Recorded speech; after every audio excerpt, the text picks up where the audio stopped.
শেখ হাসিনা সরকার পতনের পর সন্ধান পাওয়া যাচ্ছে না অনেক মন্ত্রী, এমপি এবং নেতাদের।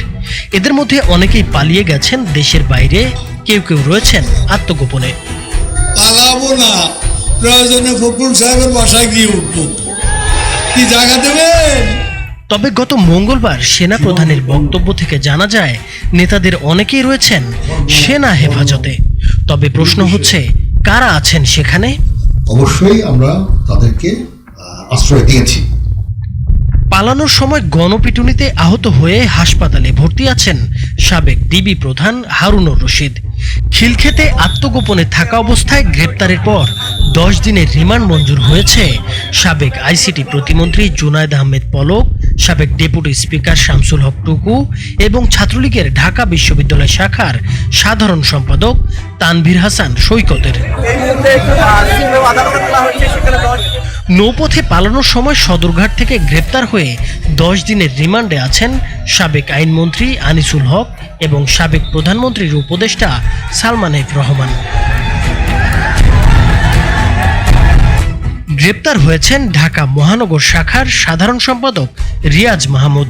এছাড়া বিমানবন্দর থেকে সাবেক পররাষ্ট্রমন্ত্রী হাসান মাহমুদকে আটকের খবরও পাওয়া গেছে।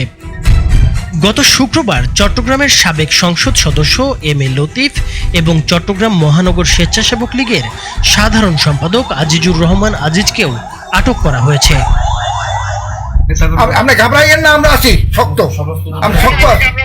শেখ হাসিনার সঙ্গে ফোনালাপের দাবি করা বরগুনা জেলা আওয়ামী লীগের সাধারণ সম্পাদক ও জেলা পরিষদ চেয়ারম্যান জাহাঙ্গীর কবিরকেও আটক করেছে পুলিশ।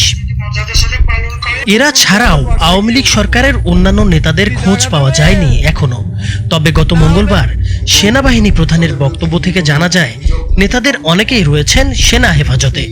সেনা প্রধান ওয়াকারুজ্জামান বলেন, তাদের জীবনের হুমকি আছে বিধায় তাদের আশ্রয় দেওয়া হয়েছে। বিচার বহির্ভূত কাজ যাতে না হয় সে কারণে তাদের সেনা হেফাজতে নিয়েছে সেনাবাহিনী। তাদের বিরুদ্ধে কোনো অভিযোগ থাকলে তারা শাস্তির আওতায় আসবেন বলেও উল্লেখ করেন সেনা প্রধান। বিশ্লেষকরা বলছেন, জনগণের হাতে পড়লে জনগণ তাদের পিটিয়ে মেরে ফেলত। এতে পরিস্থিতি নেতিবাচক হয়ে পড়ত। ফলে সেনাবাহিনীর দিক থেকে তাদের নিরাপত্তা দেওয়াটা ছিল কার্যকরী পদক্ষেপ। তবে সেনা হেফাজতে থাকা মানুষের সংখ্যা ও পরিচয় সম্পর্কে এখন পর্যন্ত কোনো তথ্য পাওয়া যায়নি। গোপালগঞ্জে সেনাবাহিনীর উপর হামলা ও গাড়ি পোড়ানোর বিষয়ে সেনাপ্রধান ওয়াকারুজ্জামান বলেন, সেটা ছিল একটা ভুল বোঝাবুঝি। পরিস্থিতি এখন একেবারেই শান্ত। তবে তারা যে অপরাধ করেছে অবশ্যই তার তদন্ত হবে এবং তাদের বিচারের আওতায় আনা হবে।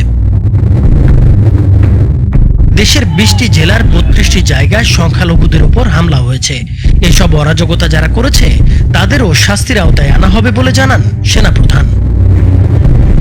জালিম শাসক পার পাবে না বাংলাদেশেতে, সোনার বাংলায় ইসলাম কায়েম হবে যে।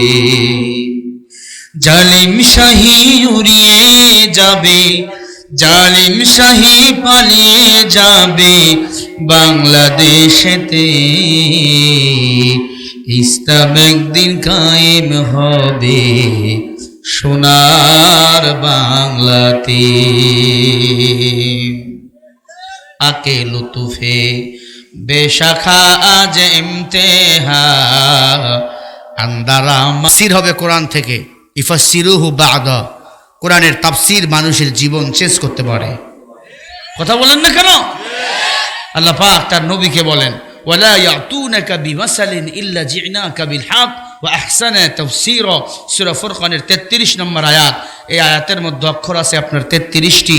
আল্লাহ তাআলা বলে, হে নবী, কাফের বেঈমান যখন আপনার কাছে আসবে আপনি কোরআন দিয়ে তাফসীর করে সমস্যার সমাধান দিবেন। আল্লাহু আকবার। আর এখন হুজুর কোরআনের তাফসীর করলে হুজুর জঙ্গিবাদী হয়ে গেছে। কথা বলে না? সাকিব খান 1-2টা মেয়ের সর্বনাশ কইরা বাচ্চা দিয়ে দিল। ওরে কোমরে দড়ি লাগায় না, কোমরে রশি লাগায় মামুনুল হকের।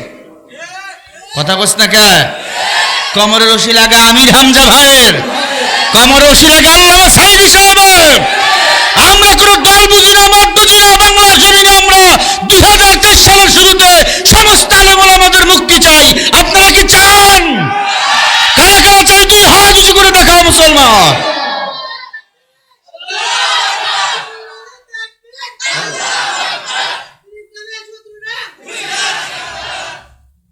এই স্লোগান, হ্যাঁ, মেসি গোল দিছে, কি লাভ? কথা বল না কে? লাভ কিসে? ব্রাজিলের সামনে পিঠে মাইরা ফেলছে। কি ভক্ত রে! মইরা দেখ, মইরা দেখ কত বড় তোর ক্ষমতা, তোর কত বড় মেসির ভক্ত তুই।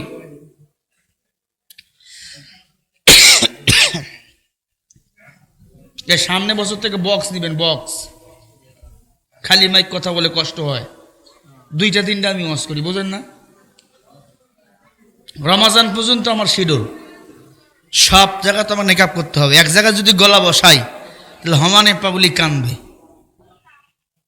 কথা কোন ঠিক কিনা?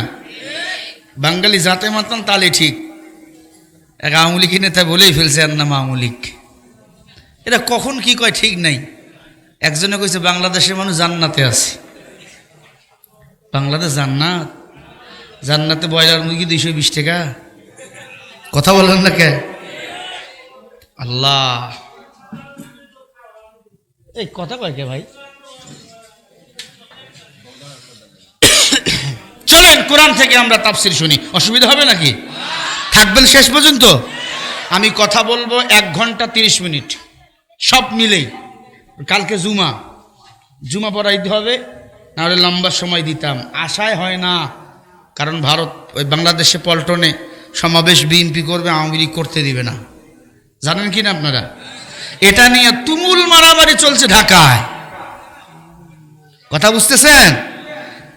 এখন বিএনপির বক্তব্য আওয়ামী লীগ করতে পারে, আমরা করতে পারবো না, তা হবে না, তা হবে না।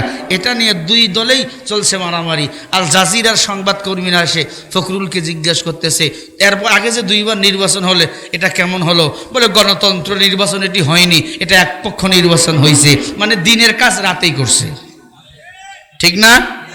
আপনারা কি দিতে পারছেন ঠিক মতো? আমি দিতে পারি নাই, আমারটা অন্য একজন দিছি, আমার আব্বারটাও অন্য একজন দিছে, আমার মায়েরটাও অন্য একজন দিছি। কারণ অবৈধ মানুষের বিরুদ্ধে কথা বলা যায়, কারণ এই কথাটা আমার আল্লাহর।